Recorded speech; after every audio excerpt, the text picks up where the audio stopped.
Welcome to the Mind, Body and Soul Show with artist, author and personal development coach John Morris. Inspiring, motivating and educating you on your journey to find balance in the craziness of day-to-day life. Learn from and listen to a man who has a wealth of life experience, from business to bodybuilding, artist to author, and has learned to deal with his own physical and mental wellness. But that's not all.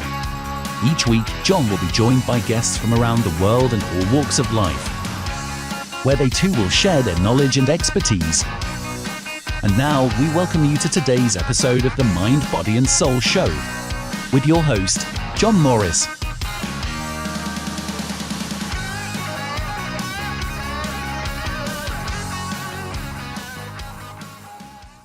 Okay, well, ladies and gentlemen, boys and girls and children of all ages, welcome to the Mind, Body and Soul Show. We help you get from where you are to where you want to be and help you find balance in the craziness of day-to-day life. I'm really excited here, despite there being a storm blowing around outside Scotland and here, there and everywhere. But I'm delighted because I get to revisit, shall we say, with a very dear friend of mine as we're talking about suicide prevention today. The conversation that we need to have, and that's the title of, I suppose, of this episode. And it's really important to have this conversation because, well, let's face it, a lot of people aren't. A lot of people are wanting to shy away from this topic because it's an uncomfortable one, it's a taboo one. But the problem is, if you don't talk about it, it's not going to get better and it's not going to change anything. So with that in mind, I want to bring in a dear friend of mine. He is the awesome Gabe Nathan, all the way from across the United States, and another guy who likes to dress just, well, like me and that crazy stuff. So Gabe, welcome to today's show, my friend. How are you doing? I'm okay, John. How are you doing today? I'm doing good. I'm hoping that we're not going to have any technical issues with the storm blowing over today, but we should be all good and things. How's the weather by you just now? Well, we had our crazy storm yesterday, last night, and it's I had two close friends of mine building a fence for me. I just moved, so I have a long-haired German Shepherd, and I needed a fence for her. So my two friends came to my aid, and they were building this fence, and they were really racing against the weather. Because it was lovely while they were here, but like you see the sky and it was coming, and they rolled out of here at 6:15 in the evening, and then at around 7, just the sky went bananas. Wow. So they did a job well done, and I have a lovely fence, and nobody got wet. That's always good. That's always important. I know my wife had a crazy notion the other day to go out for a walk in the rain, which was fine. We had the big umbrella, but then when we got around the corner down by the lake, it was like, wow, it's really coming down a lot heavier than what we thought it was. There's the romantic walk in the rain, and then there's, oh God, no. Yeah, it was literally like, oh boy. And she kept saying my waterproofing's come off my jacket and everything. And I'm like, yeah, it doesn't last forever, that stuff. Mm-mm. But Gabe, for the audience that doesn't know about you, that's meeting you for the first time, tell us a little bit about yourself and what it is that you do. Okay, so I am, what am I? Sometimes I get introduced as a suicide prevention expert, and I really that makes me I really don't like that. What I say about that is the experts in suicide prevention are gone. I'm a suicide awareness advocate. That's who I am and what I do. I really try my best to inform and educate people about suicide. Educate people about its prevention, and really raise awareness. And I do that in a couple of different ways. Professionally, I do that as the editor-in-chief of OC 87 Recovery Diaries. And that is an online mental health publication that is devoted to mental health storytelling.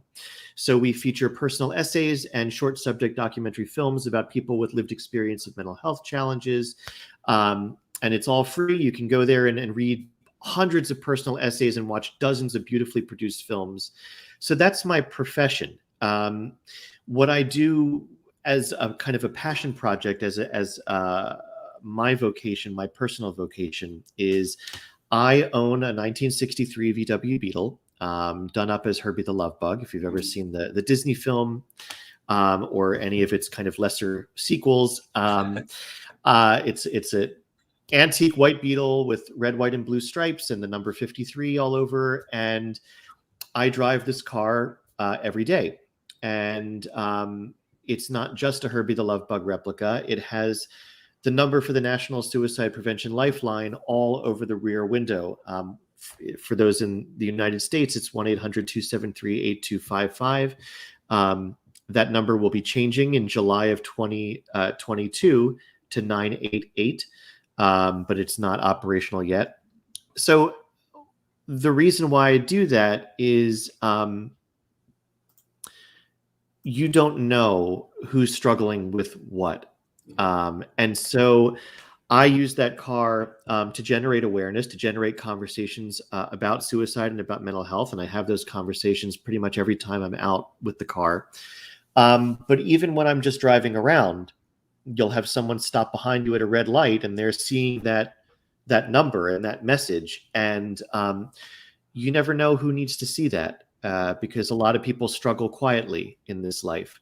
Yeah. And that's kind of, that's John, that's what you're trying to address here on this show. And I think it's lovely and very valuable. So that's why I do what I do. That's how I do what I do. I try to spread the reach of my message on social media. You can follow me on Instagram at lovebugtrumpshate, where I do a lot of suicide awareness advocacy work. It is. It's a phenomenal thing that both you and I are a part of, obviously, in very, very different ways. We're both using our unique gifts and abilities to be able to really reach out to people. I know you and I did a show for my podcast, the Mind, Body and Soul podcast, 2 years ago, I think it was now, before lockdown and everything that had happened. And I know we talked a little bit in between, lockdown and everything that was going on. And I'm really interested that we're here in this particular moment here today, because I think one of the things that I remember you saying was, now we're going into lockdown, people's mental health is really going to be revealed, I think, in a lot of ways, regarding the lockdown and the effects that's happened, or the effects of lockdown. What have been some of the, I suppose, mental health conditions that you have come into contact with from those, those people as a result of lockdown? Well, so a couple things about that. There are some irresponsible memes going around. One of them I see all the time is the suicide rate has increased 200% since lockdown. There's no citation to this. It's just people just post it, right? And then it gets shared, and then that becomes the truth. So I don't know how it works in other countries, but what I can tell you is that in America, the number, first of all, the numbers are always wrong anyway, because we really don't have an accurate gauge of how many people are dying by suicide for a variety of reasons. But it's the CDC, the Centers for Disease Control, that puts out the official stat for the yearly deaths by suicide. And those stats are always 2 years behind. Yes. Okay. So we only have data from 2019. That's when we talk about fatalities by suicide and we're writing, oh, well, the suicides have increased. Where the hell are you getting this information? Yeah. Where is that number coming from? So and it's a very popular meme. I've seen it a lot on Instagram in particular. And I find that so irresponsible and very, very reckless. So, I'm not going to sit here and say the suicide rate has increased since lockdown because I have no idea. I can speculate, but that doesn't do anybody any good. What I can tell you for sure is that calls to the National Suicide Prevention Lifeline have increased dramatically. Yeah. Contact with the crisis text line have increased significantly. Calls to warm lines, peer support lines have gone up. People going out there soliciting therapy for the first time. That has increased. And that we know that because you can track those calls and you can track those texts in real time. You don't need the CDC to wait for 2 years before you gather aggregate data of contacts with the lifeline, right? So that's what we know. What I can tell you anecdotally is I can tell you that the people who I know and the people who I interact with have been talking about marked increases in depression and depressive Right. symptoms, feelings of isolation, Mhm. things that can contribute Mhm. to suicidality. People are losing their jobs. People Yeah. are afraid of losing their jobs. People are having marital strife. I'm recently divorced. Right. My divorce became finalized and legal September 7th. So this is very, very new for me. Mhm. And it's interesting. Uh, I was talking to a close friend of mine, and she said, by the time I heard about you, you were number 7 of Wow. divorces of people that I know and am close with since March of COVID really Yeah. beginning. So she said by the time you rolled around, I wasn't surprised Yeah. anymore. It didn't hit me the way the first and the second did. So that's increasing. There's all these tensions and stressors and Yeah. pressures and anxieties. That's what I'm noticing. Mhm. Really kind of across the board with people Yeah. who I know and people I come into contact with. Mhm. That's really interesting as well, and I certainly offer my condolences for what you're going through with regards to relationship, because partly because obviously it's a whole change in dynamics, but it's also that transitional phase where, and there's a lot of people I'm sure that are going to be watching this that are either going through it or that have gone through it, and what you tend to find is this whole new transition, as it were, this whole new world where you've got to figure out once again, how do I adapt in this phase of my life? And that's William Bridges. I cite his book a lot, called Transitions. He talks about that. The first stage is the initial idea where it seems like, okay, this is the direction we're going in, but then it's that second stage when you're in no man's land that you're like, what do I do? And I've been there, not necessarily with divorce, but through relationship breakups and other things. And then it's that third stage when you finally, somewhat align with this new way of life. But Gabe, I find it really interesting because there was a phrase that you used there about all the pressures that are on people right now. Like you said, and it's not a shock to me because, again, statistically, I've been seeing a rise in particularly religious divorces that are going on. Mm. Since you and I actually last spoke, I'm now training to be a psychologist. I'm actually a psychologist in training. For those of you who didn't know. But the thing about it is, because I want to get to the root more than anything else. And when someone tells me that they're feeling depressed or they are depressed, I say, is it a feeling of depression or is it, clinical depression or chemical depression? Because they're two very different things. And it's important to understand that, because if it's a feeling of depression, it's something that I can work with, something I can treat, something I can help. If it's actual chemical depression, i.e. your serotonin levels are here, there, and everywhere, then that's something that ideally a well-practiced doctor is going to have. Gabe, I mean, like you said, that the phrase that you use, the pressures that are there. One of the biggest things that I want to touch on with you, you hit it, I think, straight off the bat, which was social media. Do you feel now, from what you see, that there is an increase? I want to choose my words very carefully here, with maybe the perception of how people are supposed to appear on social media. And as a result, that's causing more and more pressures, i.e., the way someone's meant to look, the way they're meant to talk, the way they're meant to behave. And social media now, particularly for the younger generation, is becoming more of a hazardous place rather than something to be helpful. So I have I think it's a great question, and I think you did use your words carefully. I think you do Thank use you. words carefully. It's important these days, because otherwise, you never know who'll be It's upset.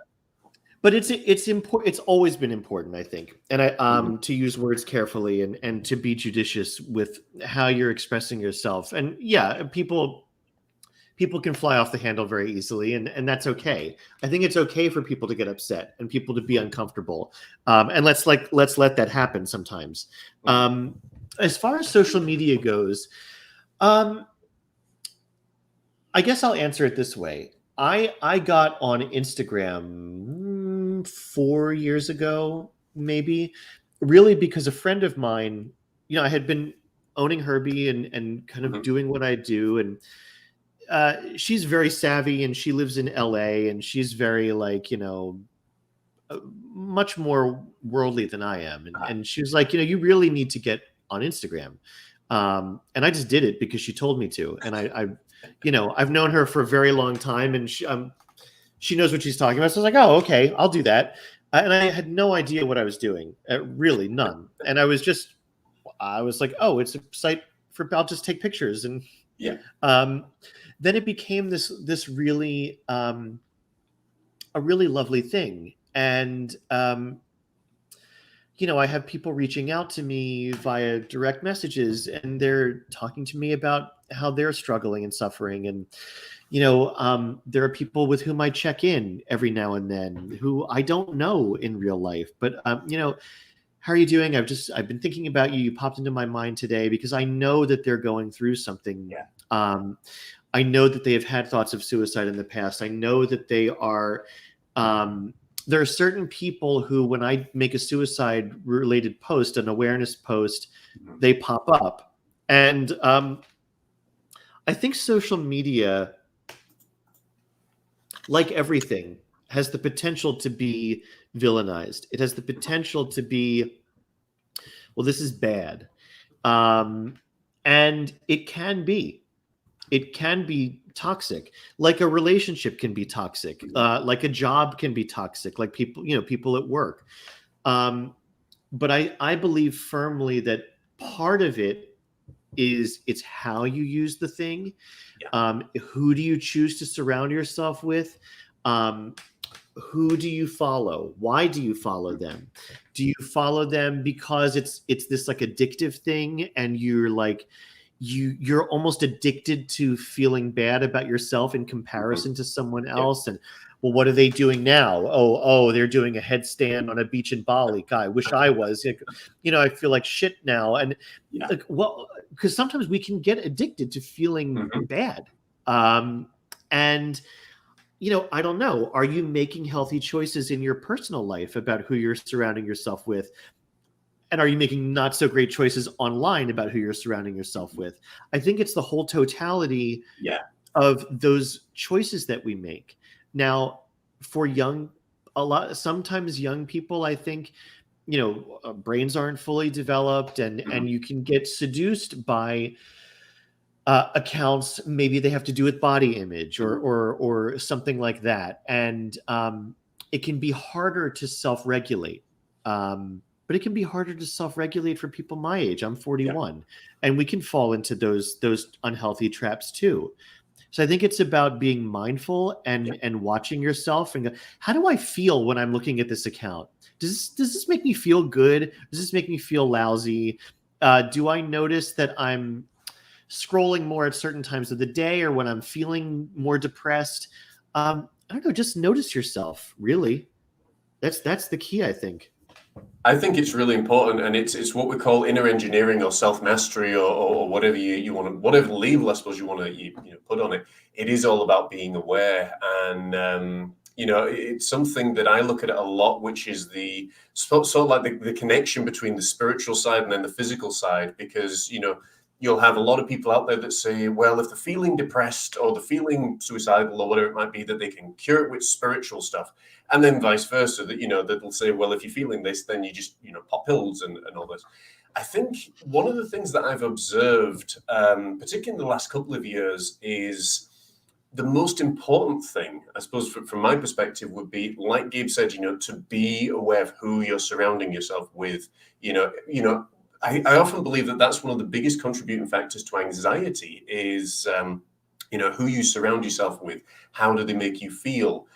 When you leave them, do you feel absolutely drained by them? Or, do you go away feeling like, yes, this is brilliant, this is wonderful, I love being around this person? Or do they literally, as I call them, soul suck? They literally just suck every ounce of joy. And I think it is so important to be mindful of how you're feeling. But then I think, as we talked about in the previous show, why you could be feeling that way, examining your situation and your circumstances. And I think one of the things I found to be really, really helpful for me personally, and a lot of the changes I've gone through this year, is not to be frightened of maybe that thought of, why am I feeling like that? Because sometimes people just get terrified of, well, I'm feeling this way. I shouldn't talk about it because it's taboo, as opposed to saying, why am I feeling that way? Because when you ask the question as to why, you can then start to explore all the different avenues as to, what could be going on. And it could be a very small thing. A lot of these changes are very, very small indeed. And that's been a big thing, I think, for not only the people that I work with, but myself as well. So absolutely.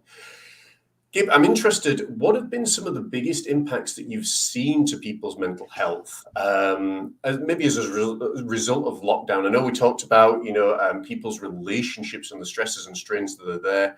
What have been even some of the I suppose, cases that you've been hearing about that I suppose have been impacting people the most? I think this kind of existential thing where you're confronted with yourself. Yeah. Because you have so much time to yourself and in yourself and with yourself. And it's this time of radical change. I mean, nobody thought 2 years ago that we would be experiencing a pandemic and that we would be isolated. And you can't isolate yourself from yourself. Yeah. Right. So now, as much as I'd like to a lot, I'm stuck with me. And it actually relates back to your previous point about, we were talking about making choices about who you surround yourself with, and do these people suck your energy, or are they fulfilling you? Well, yeah, those relationships you can make choices about. This one you can't be like, this guy is such a pain in my ass, I'd really like to not be around him. I'm stuck with me, and particularly in the pandemic, and particularly now being divorced. So I have my children 7 days, and then my ex-wife has them 7 days. Okay. Well, I'm in the midst of that week right now where I don't have them. Right. And so it's the Gabe Nathan show in this house 24/7, except for the German Shepherd who's asleep on the floor like that. So I've like got to deal with me, and ew. I don't want to do that. But in all seriousness, the pandemic and lockdown, I think, has really confronted people with themselves. And about what is going on up here and how does it relate to what's going on in here, and how am I spending my time, and does what I'm doing, does it have meaning? What is my purpose? What am I doing? I think, one of the things I've been reading a lot about is people leaving jobs. So it's not just people losing jobs, getting fired. It's people being like, this is pointless. I'm sitting here, I'm entering data into a spreadsheet every day. I'm getting paid blah, blah dollars an hour. For what? Yeah. What am I doing? There's people, dying here. In India, they're putting bodies in garbage trucks. Yeah. This is unlike anything that has gone on before. So I think that it really is pulling people out of their kind of daily grind and the sort of this bullshit that we do in these kind of purposeless jobs. And people are going, I don't want this anymore. Yeah. I don't know what time I have left.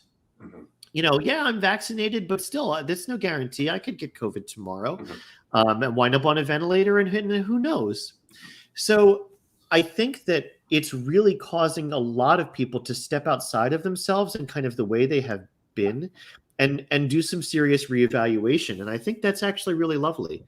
I think that's a wonderful thing. And I know you and I haven't, had much time to chat prior to this episode and things. But one of the things that I found for myself this year was, all the bitterness and all the anger, and I've talked about this on other episodes and other shows, that I had as a result of my previous jobs.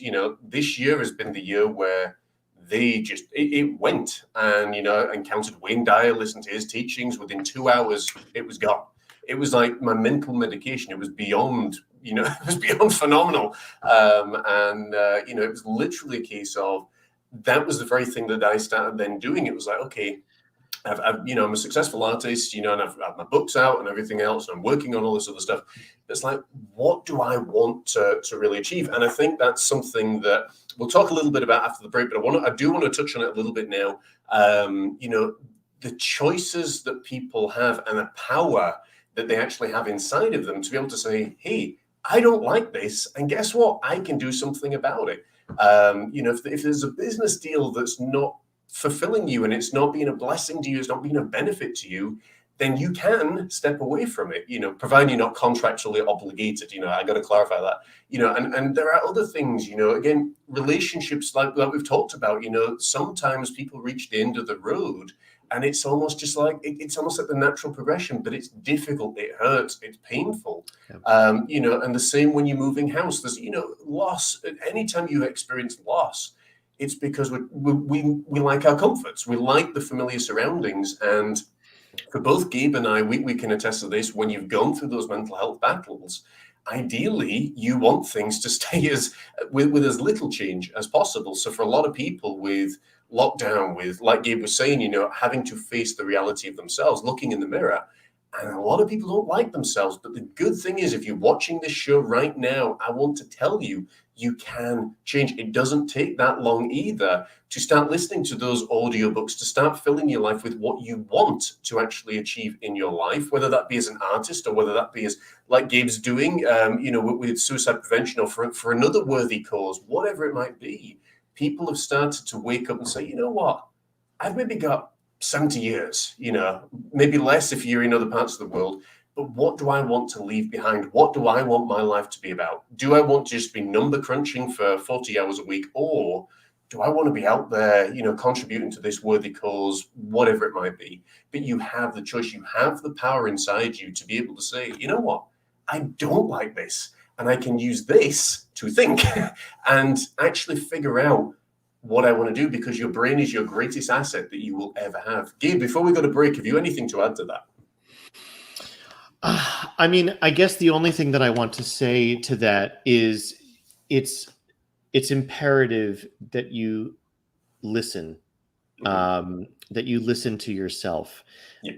I spent a good deal of time ignoring and suppressing messages that I was getting from myself about myself and about my situation. And it really benefits no one. When you suppress and when you push away and when you negate and when you dismiss and you say, oh no, not me, and I don't deserve this, and I don't, you tell yourself all these lies, just shut up and listen to yourself. Those messages are there for a reason. Absolutely. Gabe, we're going to take a quick commercial break. Folks, don't go away, because when we come back, we're going to be covering more about noticing the warning signs and so much more with Gabe Nathan and myself. So we will see you in a couple of minutes, folks. Hello and welcome to the Los Angeles Tribune. Since 1886, our name has been a part of the world of journalism.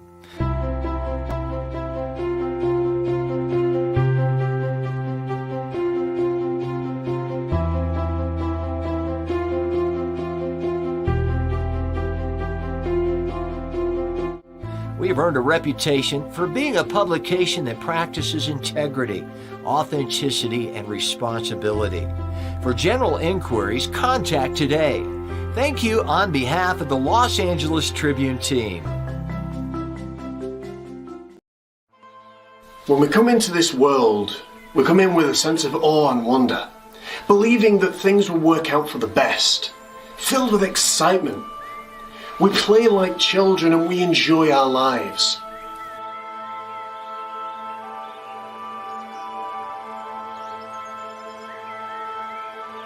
But as we get older, we find out that everything maybe isn't as rosy as we first thought it would be. Live life long enough and you realize that what once seemed like happy families can very quick turn into Dungeons and Dragons. Have you ever experienced anxiety, worry, or maybe even fear on an insane level? I want to let you know right here, right now, that you're not alone.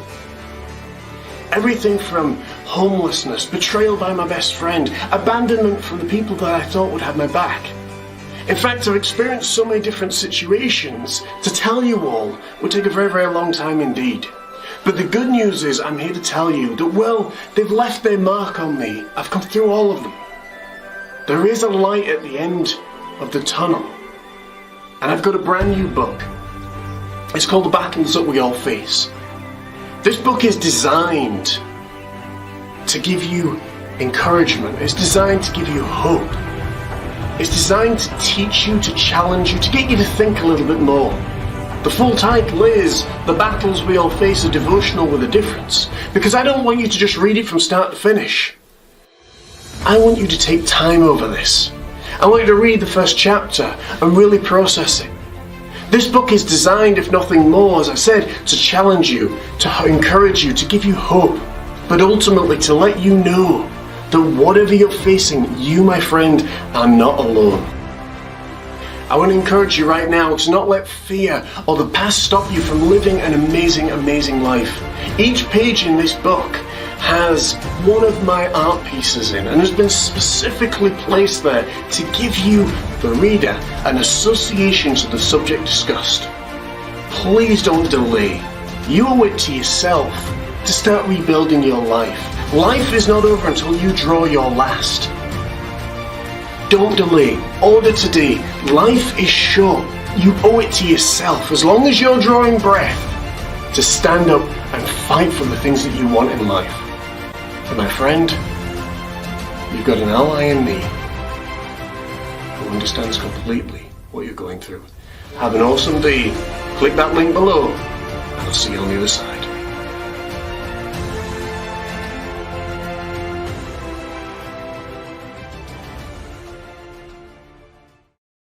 Okay, folks, we are back and we are talking all about suicide prevention, the conversation that we need to have. And by we mean as a world, as a society, and globally. Before we went to commercial break, we were talking about noticing the warning signs. And this is something that Gabe and I have talked about a lot on other episodes, but also in our individual life that we certainly teach. And Gabe, I don't know if I've actually seen you to tell you this, that last year I tore my midsection because I didn't notice the warning signs. And what actually happened was, the phrase worried yourself sick, I literally did that to the point when I was having a lot of success, I was laid up on the sofa, and couldn't move, physically just could not move. I think I had 14 hours sleep in May, but I came up with I think it was like the traffic light system where it was like, gauge it, and I do this with adults and with children, and they seem to enjoy it, but it was like gauging where you're at, and it developed into more where people were able to actually sit there and say, okay, I'm feeling green, which was I'm feeling good, I'm feeling powerful, positive, all that kind of stuff. Amber, where you feel a little bit frustrated, a little bit wound up, a little bit peed off. Red, getting more to the severe, and then we couldn't decide a color, so it was brown. And you better check yourself before you wreck yourself, as they say. And it was literally a case of, that's when you start to feel severe anger, severe frustration, and so on and so on. And that self-awareness is vital because you should never, in my opinion, you should never allow yourself to get to that stage once you become aware of how you're feeling and what's going on. Noticing the warning signs, a lot. I think at this point we should talk about, as we did in the previous episode, about the warning signs with regards to suicide. So people, because I know obviously it's not just a case of, here's a blueprint, we're going to tell you everything you need to know. No. But these are some of the most common things. Gabe, if you want to take it from here, sure. We'd love to hear from you. So one thing before I get to the warning signs, in regard to the traffic light analogy, which I think is lovely, crisis management begins when you're green. Yes. You should be thinking about, what is my plan for if I get to red? You don't start managing a crisis when you're in the crisis, because then you can't. So it's all about when you're green, when you're feeling good. That's when you should be developing a plan. If you have a mental health diagnosis, if you know that you have that capability, as everybody does, to get into a crisis situation, who am I going to call? Who am I going to reach out to? What emoji am I going to send to someone when I can't do anything else? If I can't communicate in any other way, I send the palm tree to my closest friend, and they know that we've had a conversation. They know when they see that I'm in trouble, right? So managing your crisis before you get there, that's imperative. So that's the first thing. Related to warning signs, here's a few things that you need to know. If you see it in a loved one or a friend or a colleague, the following behaviors, one or any combination thereof, the person is having difficulty sleeping. They seem tired all the time. They tell you that they're not getting enough sleep, or if they're sleeping too much. All of a sudden, this person is super interested in religion, where before they really weren't at all. Or they were religious and now they're having a marked decrease of interest in religion, kind of just out of the blue. The person seems very, very irritable, just kind of for no reason, just kind of flying off the handle or being curt or acerbic when, usually they're relatively good tempered. You want to notice that mood swings. 1 minute they're right down here, the next minute they're up here. Giving away prized possessions is a big warning sign. Someone has a watch collection or a pen that they love, and all of a sudden it's, I don't need this thing. Do you want this? That's a big one. The tying up of loose ends. This is another big one. Reaching out to people who the person hasn't known or spoken to for years, and just randomly calling up, being like, hey, I know we haven't spoken for a while. I just want to apologize for da-da-da that happened in high school or college. That's a big red flag. That's someone who's maybe making preparations to leave and wants to leave things on a nice note. Related to that, and this is I made a film 2 years ago. It's called A Beautiful Day Tomorrow, and it's a road trip in Herbie we go up and down the East Coast talking to people about suicide loss. And my friend Hayes, who lives in Vermont, was telling me about his father who killed himself in 2010. And he shared, I think it's the best part of the film and the most important part, where he talks about his dad. And he says, my father was very depressed and very, very down kind of all the time. It's just kind of the way he was. But then all of a sudden, he started being light and cheerful. And he was also very patriarchal, this guy. The wife did everything for him. The wife served him dinner. The wife cleared the table. And all of a sudden it was, hey, Becky, I'll do the dishes. Hey, Becky, you sit down. I'll make dinner tonight. And like really big change in behavior for the better. Right. That was the perception of the wife and Hayes, the son. Maybe dad's getting better. Dad had made his decision to end his life. And, oftentimes when you make that decision, suddenly all of that weight is lifted. And you enter into this stage of, well, I've made my choice and I've made my plan. And there's almost that sense of peace. And he did take his own life, right? So that's a big warning sign. And it can be very seductive because you want to believe, wow, this person is really getting better, when they're not. So if you have someone who's really, really, really low, and then all of a sudden they're just seem really tranquil and peaceful and maybe even euphoric, check in with them. There is no harm at all. And if you leave this show understanding nothing else, it better be this: in checking in with someone and asking if they're thinking about killing themselves. And use that language. Are you thinking about killing yourself? Are you thinking about taking your own life? People are afraid they're going to be wrong. And I'm talking to an English person, so you can relate to this. People are afraid of being embarrassed. It's the Englishman's biggest fear, embarrassment, right? Oh God, well, who cares? Mm-hmm. Who cares if you're wrong? Who cares if they're angry at you? Who cares if you're embarrassing? First of all, they're not going to be angry at you, and second of all, you're not going to embarrass yourself. You're making this really lovely human connection where you're saying to someone, hey, I've noticed X, Y, and Z behavior. Yeah. Are you okay? Are you thinking about taking your own life? That's a beautiful thing. Don't be afraid.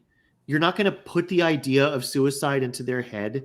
We know from research that is not true. That's a big myth. No, if I say suicide, well, they're going to then do it. No, they're going to connect with you and have a conversation that needs to be had. I think, and it is, it's very, because, again, they'll say one of two things. They'll either say no, or the chances are they're going to come out and say, well, yeah, actually, and you're probably the first one that's come forward. I want to throw one thing in there, Gabe, because this is something we've talked about off air before, and from personal experience. If you have been prescribed a new medication, I think it's a very important thing also to watch out for. And particularly if you've got, boyfriend, girlfriend, husband, wife, whatever, or family, your friends, just tell them, your closest friend, I'm taking this. The reason that I bring that up is because I was prescribed medication, and Gabe and I have talked about this in previous episode. I was prescribed medication for my body's colitis, and basically we didn't know it at the time, but it actually caused severe mental health issues as a result. Now that medication, thankfully, is all out of my system, but it took a long time for that. And it knocked my levels, my serotonin levels, all over the place, to the point that I literally was like, honey, and I would just say it, very, very, out there. I was like, honey, I don't really want to be here anymore. And it was so, again, one day you're feeling great. The next day you're feeling like, well, on one step, I'm digging the hole and I've got one foot in the grave and the other foot slipping. So certainly for medications, even if it's a slight one, folks, there's no harm in just saying to someone that you trust, I'm taking this. Just notice for any abnormal things, all being well, that there won't be anything. But I think it is really, really important. And like we said, to notice the warning signs. Gabe, moving on, I'm interested to talk to you about the relationship that you have with Herbie. Obviously, we've talked about that story before. Tell us a little about why Herbie and why it's so important with regards to your work with suicide prevention. Well, so a couple things. I was shown the love bug when I was 5 years old by my Aunt Rena. She lived in Israel and she was visiting America and babysitting me, and she stayed with us for like a week, and we just rented a Disney live action movie, and it happened to be the love bug, and it happened to just completely crack my brainstem, I guess. And I just fell in love with this film, and it's been a constant love in my life. It's been the longest love of my life, other than my parents. It stayed with me many years, and I knew that I was going to own a Herbie the Love Bug replica someday, and I didn't know that I was going to use it for suicide awareness. But in 2004, Rena took her own life at a psychiatric hospital in Israel. And so that made a connection in my mind between Herbie and suicide. There is also a scene in the Love Bug, the 1969 film, where Herbie, who has a mind of his own and drives on his own, tries to throw himself off the Golden Gate Bridge. And he's rescued by his owner, Dean Jones. And it's a kind of a shocking. It's interesting to me to think about what the reaction to that scene was in 1969, showing a car at the suicide hotspot in America. There are hundreds of attempts every year off the Golden Gate Bridge, and I think at least a dozen fatalities. Probably less now. They've put a netting system underneath the bridge, but there's a dedicated California Highway Patrol that's just dedicated to suicide prevention on that bridge. To seeing this car hanging half over and trying to push himself off, it's a kind of a shockingly dark scene for a family film, but it's really beautiful, and it exemplifies the struggle that a lot of people go through. And Herbie is humanized in many ways. Herbie feels jealousy, and Herbie feels loyalty, and Herbie feels pride, and Herbie also feels heartbreak and despair. And it's shown really brilliantly in that scene. So I, all of those things, the only car in motion picture history that ever tries to take its own life, coupled with the association with my aunt, and coupled with my experience working at a psychiatric hospital and having depression and been suicidal at times, all of that kind of combined to me wanting to use this car to spread awareness. And that's why I do what I do. It's a phenomenal thing. And, one of the projects that I've been writing or working on at the moment is working on a new historical fiction book series that's due to come out next year. And one of them, it starts in Victorian London. And the reason that I bring that up is because Lambeth Asylum and Bedlam Asylum, which are two famous mental health facilities, they were later renamed in the 1900s as mental health facilities as opposed to lunatic asylum, which is what they originally were known as. Long before mental health issues ever, were really properly understood. That the care that was, or the lack of, in a lot of these places was horrific. And, to give the viewers a little bit of an indication, Bedlam, I believe it was Bedlam Asylum, that was originally known as the Bethlehem Hospital, was originally started by monks. And by the mid-1800s, in fact, by the mid-1700s, let me strike that and reverse it, they realized that they were running out of funding, and the government and the king and the crown wasn't going to fund them and whatnot. So they decided, these people are really, really interesting, referring as they did to the inmates. And, basically they felt, let's put them on show for people to actually watch them like they were treated like circus freaks. And it was like 100,000 people every year would come to see these people. Fast forward, to I believe it was the 1920s. I'd need to refresh my memory. And, lunatics were treated as, or renamed as mental health patients. And, the asylums were treated as mental health facilities, mental health hospitals and things. But, even to this day, the care is certainly far better than what it was, for sure. There's no doubt about that. But it's still within the realms of, it's a new science, in terms of psychology and, what's actually going on in the brain. And as I mentioned earlier on, one of my main things is to look from both sides of the coin. What's really going on? What's the root cause of the issue? Gabe, I know that, for some people, this might be really taboo to talk about, but I think in some ways it's important to know what's going on. And the reason I say it is because I had two ladies in the past week from both sides of the planet, one in the United States, one in Australia, actually get in touch and said that one, her son had passed away, taken his own life, left a family, and another, her friend's daughter had done the same. And if it's not difficult to talk about in some ways, can we talk about what the mindset of somebody who's going through these things and talking about, taking their own life, what's actually going on there from your understanding? Sure. I want to say one thing about what you were talking about before about Bedlam and psychiatric facilities. As a former staff member of a locked inpatient freestanding psychiatric hospital, not a unit in a medical hospital, but like the entire building was psych, and that's what we did. I started working in this facility in 2010. September 13th, 2010 was my first day on the job. And an hour into my first shift, I was sitting on Center Hall in these plastic chairs that, of course, you have these plastic chairs, and if a patient throws them, whatever, sitting in this chair with my, I was partnered with another staff member because I just started. And so they have you like shadowing someone.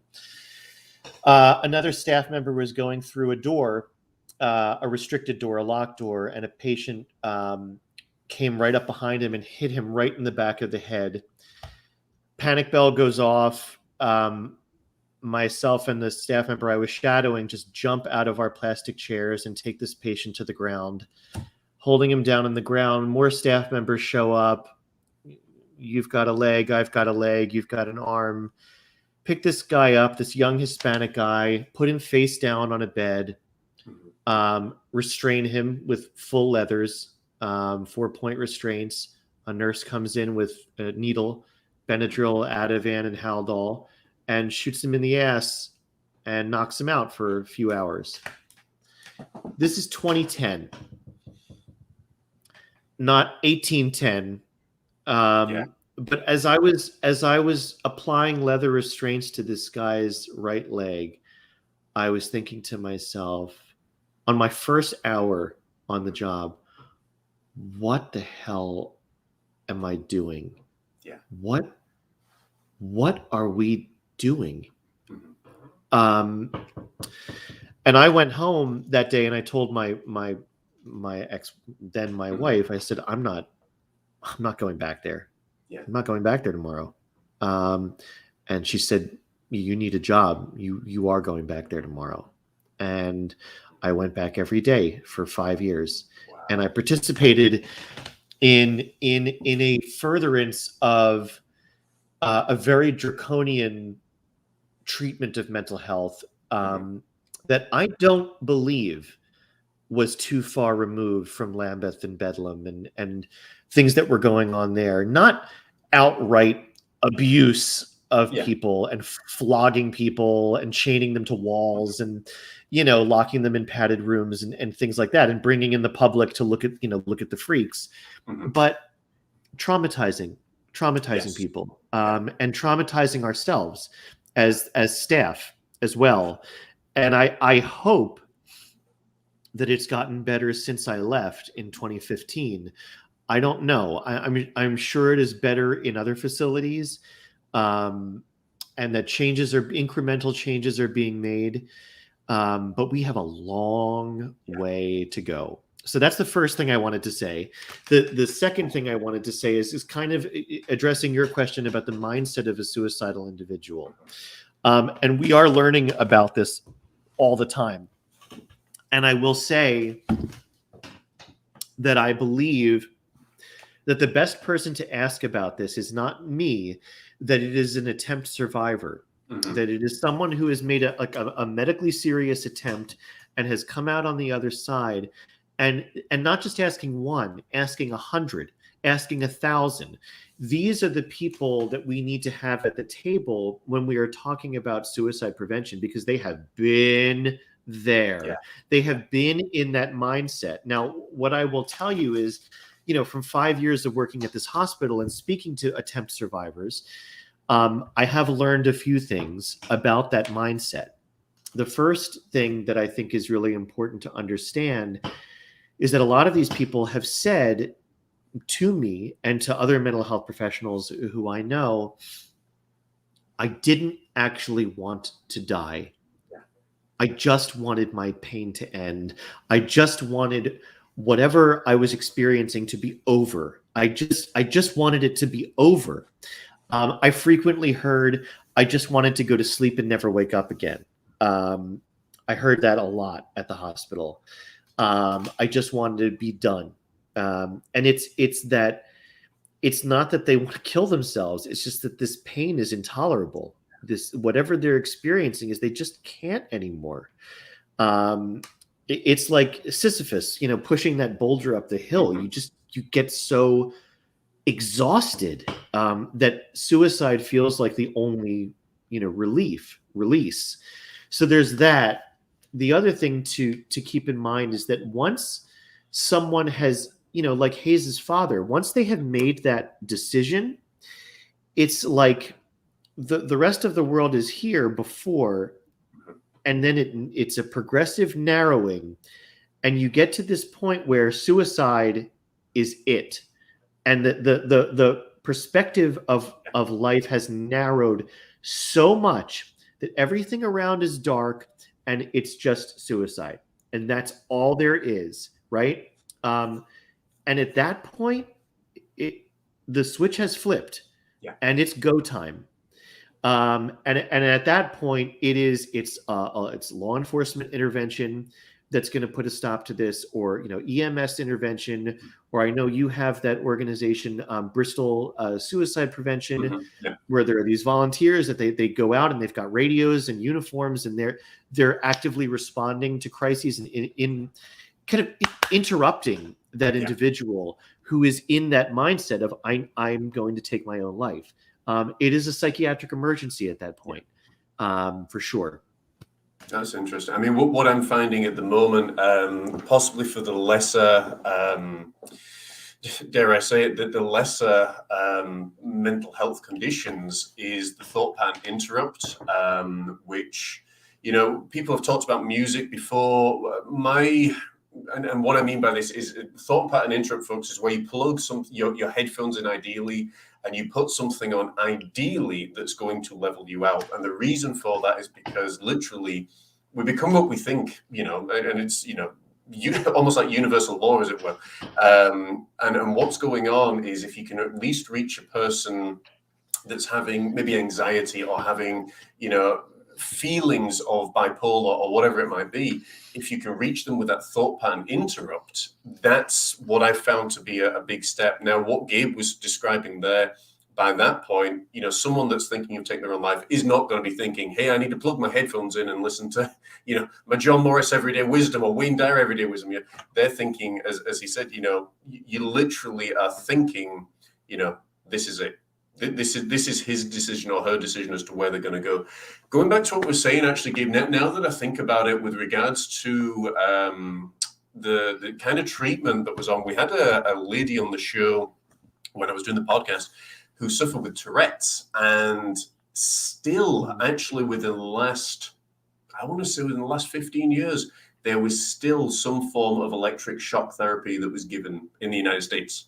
So actually looking at that, I was thinking about that when you was talking. I was like, maybe we haven't actually made the progressions that I'd hoped we had in some ways. And maybe it's very, very much the same as what it was all those years ago. Maybe just, modernized and made a little bit better because they're still learning about it.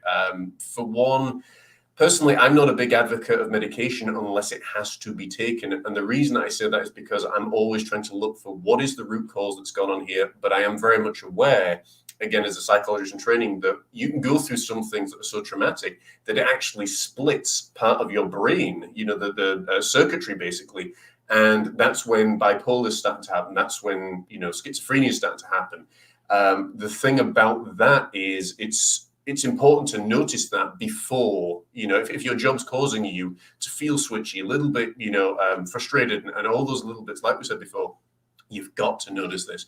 Gabe, I know we're just about out of time, but I wanted to ask one final thing, because I think this is, perhaps, going to round off the entire show. What, as we're going forward, coming out of lockdown for many, many countries around the world, and with what you and I have talked about today, what are some of the things that as a society, as in a global society, we need to be aware of that could have a major impact upon people's mental health going forward? One of the things that I think we need to be aware of is this word. You've used this a couple times in the show, the word taboo. I think we as a culture, as many different cultures, we have these ideas of what is taboo and what we can talk about in, quote, polite society, and what we can't talk about. And I think it is time to get rid of that word taboo. I think it is time to de-tabooify ourselves and our different cultures and say nothing is off the table.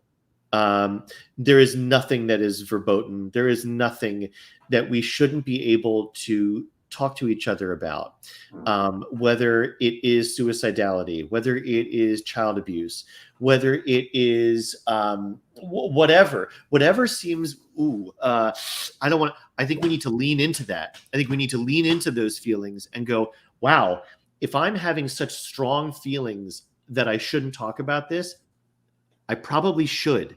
Yeah. It's probably what I should be talking about the most, because whatever it is that we're repressing and suppressing and telling ourselves, ooh, no, you shouldn't do this. You shouldn't talk about that. You shouldn't do it. Why? Yeah. Why? Is it religiously based that we're taught like we've got to have shame about whatever? We can't talk about sexuality because our bodies are gross and porn and blah, blah, blah. I know women's nipples, can't show those on Instagram. Well, all this nonsense that we've created around life.